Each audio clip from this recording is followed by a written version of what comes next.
you ready to heal your mind, body, and soul from the inside out?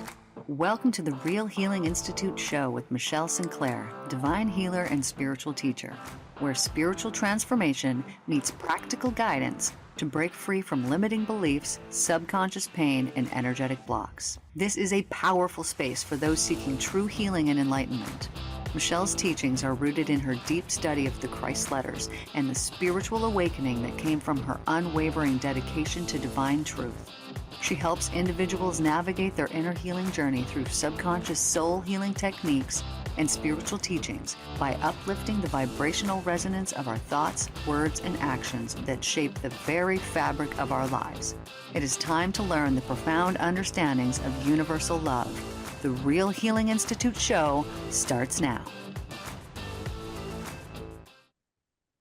Hello and welcome in, everyone. Thank you guys so much for being here today. I'm so excited to have my guest here, Claudio, with us today. Claudio, thank you so much for being here. He is a Christ consciousness brother, and I'm so excited to have you here on this Christ Consciousness Christmas episode. So excited about this. Thank you for being here, Claudio. Thank you very much for having me, and I'm welcome I'm glad to interact with your audience. Thank you. Excellent. So glad you're here. Would you like to just tell us before we begin a little bit about yourself and the way that you practice before we get into this here? Yes, of course. So I am an author. I'm a podcaster. I have my own media platform as well. I started on the spiritual path with Yogananda's teachings, Kriya Yoga. He talks a lot about Christ consciousness, and he also wrote The Second Coming of Christ, which is not about Jesus or Yeshua coming again among us, but the Christ consciousness feeling, the way of being on a daily basis. So that was my starting point, and from there I evolved. I look at other teachings. I went through other types of experiences, even sacred plant medicine, sweat lodges, cacao ceremonies. And I think these are not for everyone, but I was curious to see how my body reacts, how my consciousness expands, and what I'm getting out of this type of experiences. And that curiosity grew because I interviewed about 240 experts in their own field. Either they are doctors, nutritionists, shamans, empaths, channelers. So I learned a little bit from each one of them, and I was able to enrich myself and move forward in this direction. I love this, and I love how diverse it all is. And I have to say too that I agree, not everything is for everyone, but we do gain these little bits and these little pieces from all of from spreading ourselves out and not being afraid to expand our consciousness in these ways. So, kind of keeping on the Christmas consciousness, Christ consciousness theme here today, what would it mean for you to give the gift of Christ consciousness to others this Christmas? What would that mean to you? Will be the explanation, the description of what Christ consciousness is, in fact, as a concept. And some of them, some experts and people on the spiritual path call it Christed consciousness. Because if you go to any church, and again, this is my own experience, others' experience might be different, and you ask them why Jesus, why Yeshua was named Jesus Christ, they won't know what to tell you. They will say, Jesus, his first name. Okay, what about Christ, the second part? Because it's not his last name, was not his last name. They don't know, they don't have an explanation because the church, the priests don't go into that type of detail. It's kind of a taboo concept. You cannot go beyond a certain veil. So to me personally is a state of being that involves gratitude, love, unity among all of us.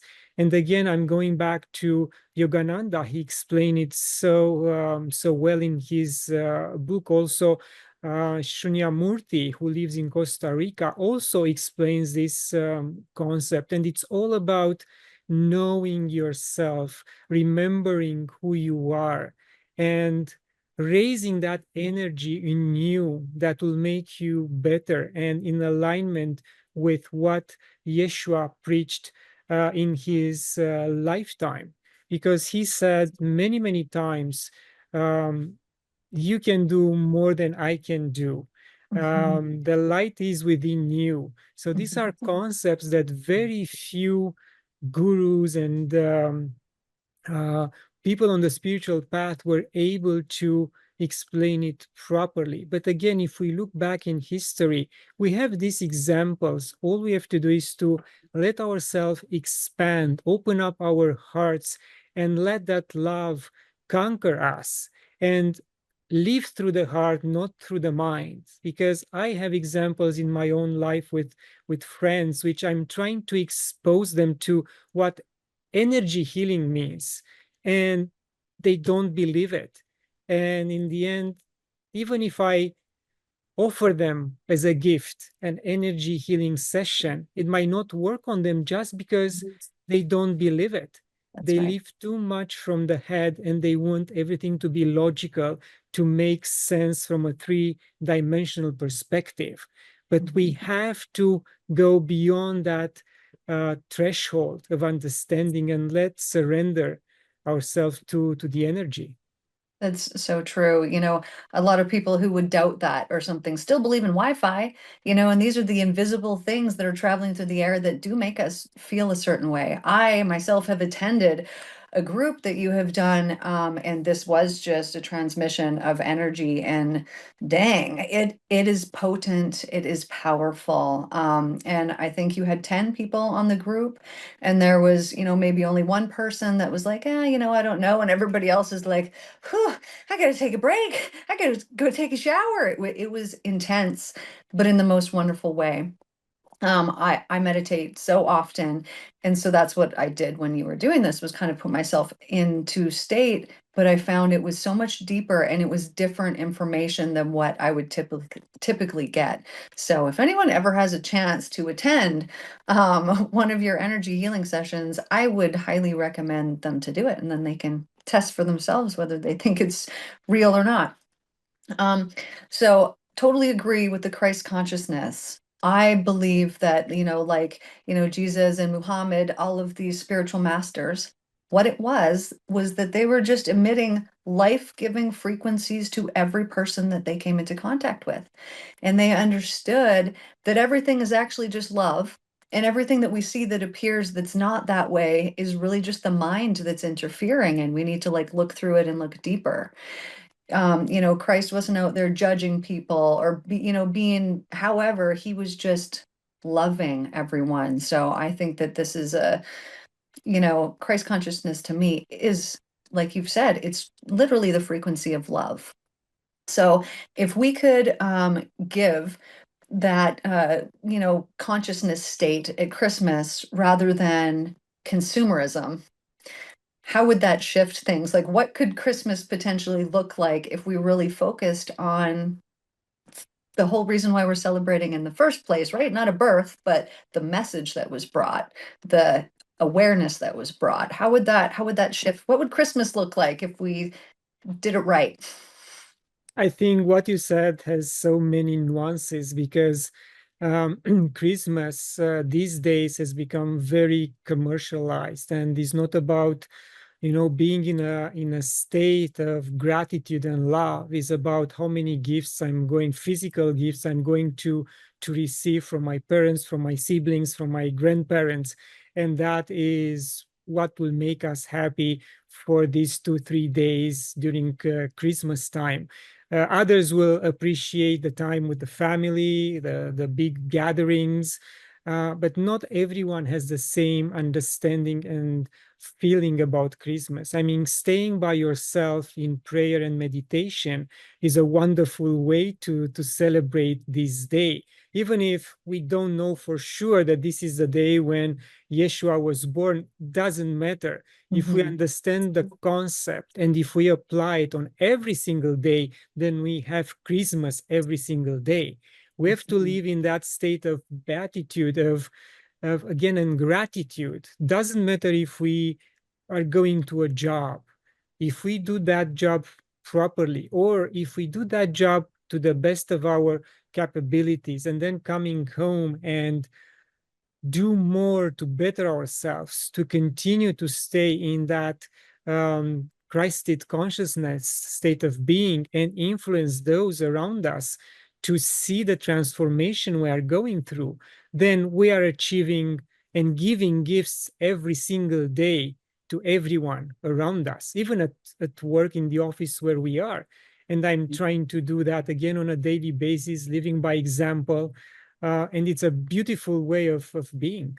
It truly is. And, part of Christ consciousness, or at least part of his teachings, are that we reap as we sow. And so, what we put out, we get back. And so, even like you said, let's say that you're just going to your job, when you're truly putting your heart into it. And if you were working as if, okay, you're the owner of the business, how can you really truly work for the person that you're working for? And when you do that in such a good, loving, kind-hearted way, not only have you infused your energy into the work that you're doing, but everything that you have put out is also going to come back to you. Some people I know, they get really disgruntled and they think, I do this and all I get is this paycheck. And it's like, well, your attitude is bringing you everything that you currently have. And if you would do your work happily and truly with joy, then you would have, happy, truly joyful things that come in. So what kind of practices help you to stay connected to that Christ consciousness frequency? I meditate and I do breath work every single day. Sometimes I'm advised to take a break, to integrate whatever downloads have been put into this body. But there are very few instances where I had a break for more than 4 or 5 days. So again, breath work, 2 or 3 different types of breath work. Meditation could be guided meditation or just me staying in silence. And this happens both in the morning and at night time. During the day, sometimes I attach myself to, or participate into guided meditations with various communities. I'm part of 3 or 4 communities, and they organize guided meditations during the day. So when I'm able to participate, that's a wonderful experience, because you have about 200-300 people doing that. Also, something which is not related from a religious or belief point of view to Christianity is the shamanic journeying. And I had this type of experience, and I'm still connected to a group, and we do journey once every 2 weeks, and again with 60-70 people. It's a very uplifting experience. And again, all these small components contribute to one's spiritual growth. You don't have to be afraid of trying something else. I recently sent an email to someone I know in my community, and I said, I'm organizing this free energy session. If you are interested to participate, it's a healing session. I will send you the link. And her reply was, I am Christian. I don't do this type of things. So I said, oh, I understand. Thank you very much. So is this discrepancy in mindset and the way of thinking, that you really have to follow what the priest is telling you at the church, and just stay there on that particular path. Don't move left, don't move right, don't step out, don't learn anything new. But again, from my own experience, when you go to the church, and I'm not trying to bash anyone, this is a fact. You have to know the customs, when you stand up, when to kneel down, when to listen, when to move to the left, to the right. So you don't have time to really be with yourself, or with focus on God, on Christ consciousness state of being. You are pretty much in a continuous movement, and you have to be aware what the priest is doing next. So you have to be in sync with the customs of that particular faith. And then when you go out and go home, you get back into the flow of life, and you don't follow anything else. You are just caught on that wheel, and you just wait for the next Sunday to go to the church and follow the same process. But overall you think you are a good Christian, and because you didn't hurt anyone, you you are in sync with everything. And again, this is my Mhm. own opinion, because again, I see it on those close to me, friends, not necessarily family. And this is a custom that perpetuates from generation to generation and doesn't bring us closer to this Christed consciousness state of Mhm. being. That's right. There can be lots of things that actually have no spiritual life within them. They're just words that are being said, or they're just traditions or things that we continue to follow. And why? I remember I had a friend who's Hindu, and asked her kind of about some of the little traditions. I'm always so curious about these things. And she actually didn't have a why behind any of them. She didn't even know why she was doing some of the certain things. And she was like, I'm actually really thankful that you asked me that, because I thought that is weird. I'm spending so much of my time doing this and doing that, and I actually didn't know why. And so then looked into it and figured out the why behind it. That's so true for me. Before I kind of, left that part of my life behind, like over 10 years ago, I just wasn't questioning things because I didn't know I needed to. And I was actually told when I was little that it was evil to question what you were believing. Oh, don't do that. That's evil. And I remember thinking, like, man, that can't be right. I don't know. And I would hear things and I would see things that other people didn't hear, didn't see. I was, very in tune spiritually, but this was made out to be some horrible thing.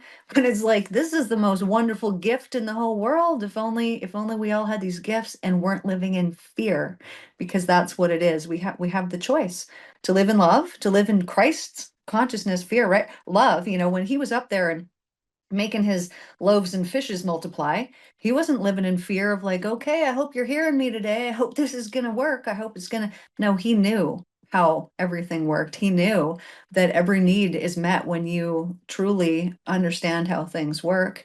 And he was not living in fear at all. But I would say most of his followers are, not because of their own fault, but because they are guided by people who don't truly understand what Christ actually was teaching. He didn't say worship me. He didn't say do this. He didn't say any of these things that most people do. He just said have faith. He said, believe, like you're seeing these things. I need you to have faith, but it wasn't in him. It was in what he was talking about. It was in the world, generally. Okay, so if you felt that Christ consciousness right now had a message for the world, what do you think, in particular at this time of where we're at here on the planet, what do you think the message would be? Stop judging yourself, stop judging others, start loving yourself and love others, and allow yourself that the energy of God, Creator, Source, immerse into you. Because if Mhm. that happens, then the wars will disappear, famine will disappear, life on earth will be much, much better, will be like paradise, the one Mhm. we keep talking about but never happens, never comes to fruition. And this is not utopia, this is reality. If we eliminate again judgment and allow love to come forward, a lot of things will happen positively in our life. Mhm. And kind of fun fact, in along to what you said previously about those leading the churchgoers, my dream is to be able to go in front of young priests in school when they are being formed to become full priests and have a very open discussion with them. I have a long list of questions I will want to ask them and see how will they reply. And Mhm. one of the questions will be, why did you decide to take this path?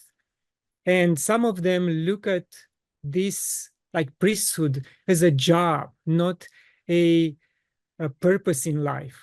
And from there, the discussion, I think, will evolve in a very interesting way. But I want once in this lifetime to given the opportunity to talk to talk to these future priests and open up their minds to more than what's there for them right now.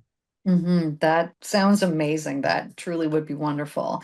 I know from my experiences, several years ago when this profound enlightenment came through and, I'm in the love and I'm only in the love. It's almost like, the movie Avatar, how everything's connected. I was plugged into all of it. And so, of course, from that state, you understand everything. You're living in the love.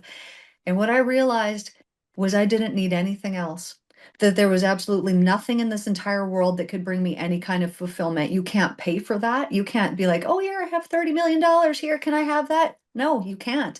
It's something that has to come to you. And it comes through seeking. But like you said, I believe as well, it comes from letting go. It's about letting go, right? When we have criticisms or judgments, as soon as we judge something, as soon as we criticize it, we tense up, we tighten up. And so we're pushing away all the wonderful love that is supposed to flow into us. And because we're living from our own perspective, 100% of the time, there's never anything to judge anyway. But we're judging something internally about ourselves and we're projecting it out on this person, situation, someone, whatever it is. And we think it's about them when it's totally about us. So I have, been working for years and I had one issue that I would say with a family member that I was kind of judging them because I felt like they hadn't really stepped into their gifts and weren't using them fully. And I'm like, why? Like, why would they're so talented, they have this, why wouldn't they do that? And so it was kind of this little thing I had in my mind.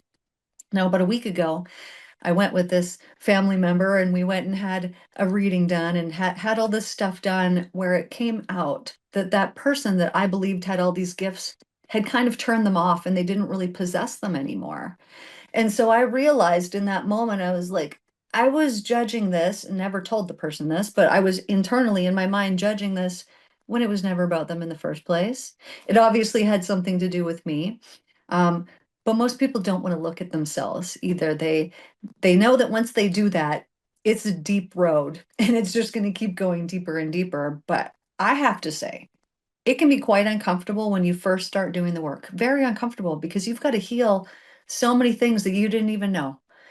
But at some point, it gets to the point where you're like, okay, I'm really glad. I'm really glad that I did this. So, what would you say got you kind of on your path? What got you on this Christ consciousness path? Like many of us, I've been, chasing money, a better job, and I realized at one point that that's useless, and there is more to life than just money. So I kind of scaled back on what I was doing. I started to go back into writing. I published my first book, the second, the third. Then I started the podcast that evolved into meeting, as I mentioned at the beginning, so many wonderful people. I changed myself. I was exposed to various practices and ceremonies like sacred plant medicine, cacao, sweat lodge. And those interactions shed a lot of layers from my own beliefs and energetic layers as well. So in the end, it made me lighter. It opened me up to all these concepts. And I understand that what I was practicing maybe 5 years ago doesn't apply to me anymore. I evolved and I have to look at something else. So that's why certain individuals, that again, this is just a statement, not a judgment, they keep staying with the same practice. And some of them might not advance, might not feel any development. But Mhm, because they are told that this is the practice they should go with, they will keep doing it. mhm, But again, in my opinion, I'm very curious and I want to experiment with certain things to see what is the next level. And at one point, I will say that's enough for me. Doesn't make sense anymore to go back to what I was doing. I'm going to stick to what I do now because that brings me the most um, feeling of fulfillment. mhm. Yeah, I would say that's something to, really keep seeking and you will find. And I mean, it says that everywhere, right? Seeking you will find. And it's only when we stop seeking because we're like, yeah, we know it all. we never do. And even you and me and all the people who just continue along this path, we never know it all. There is always more new information that comes in. And that's how it works. It's evolution. So even if today we know everything that there is to know, tomorrow we won't, because we've evolved from there.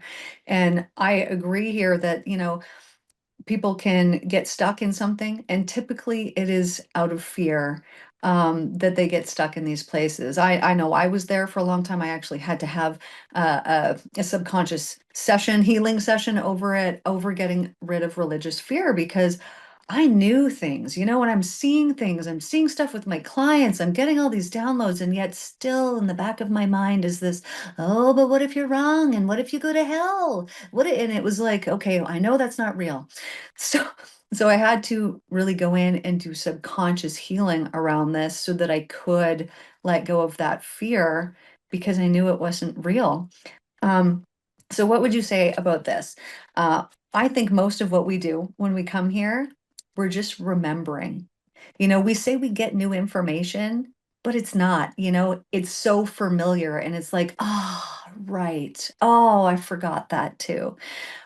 Would you say that that has been kind of the process for you, and particularly maybe with plant medicines?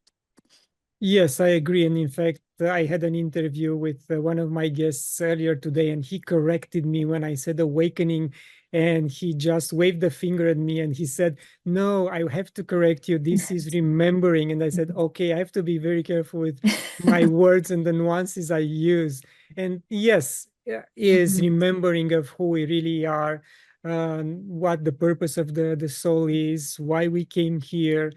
And some of us might never be able to explore that facets of ourselves in this lifetime, because again, there is no interest, there is no desire to put an effort towards that, in that direction. And again, I give this example when I had interviews with other with my guests, that if on a Saturday night you decide to meditate instead of going and watch a movie, that tells a lot about your determination to self-realization. I Mhm. think that's a very telling example. Yeah, that is very true. These little choices, the things we don't realize have such a big effect. So we're almost out of time here, but I also did want to mention, just because you threw this out here, I know when I will go on these spiritual journeys, and I'll go and then I'll come back. Maybe you do the same, but you come back and, oh man, you're just made of pure light. But it's so easy to fall back into the old way and to like start watching Netflix or this or that, which I have ixnayed myself from, because I realized that was my downfall in the past. So I have a question. So this can be for everyone, but I'll ask it to you too. So what are you personally releasing this Christmas season to create space for more divine love? It's a question that, I didn't think about yet, but if you put me on the spot, I think I will have to um, release more of the friction I have inside to allow more self-love to come through, and also to pay attention to those that are throwing small nuggets of knowledge towards me and listen to them. Because recently a friend of mine asked me how I'm doing, about my meditation and the way my body moves, and she said, be cautious here and there, because I think this might not be what you think it is.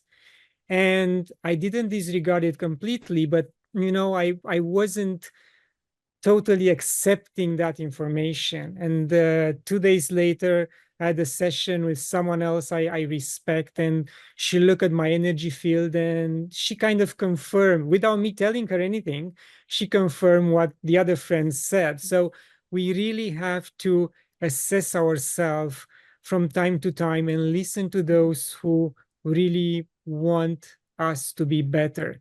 And again, as you said, not knowing or knowing it all is not the way to do it on this path. You have to be open to not criticism, but to suggestion that you might have to take a different path, or look at the path you are on right now and see how you can improve yourself.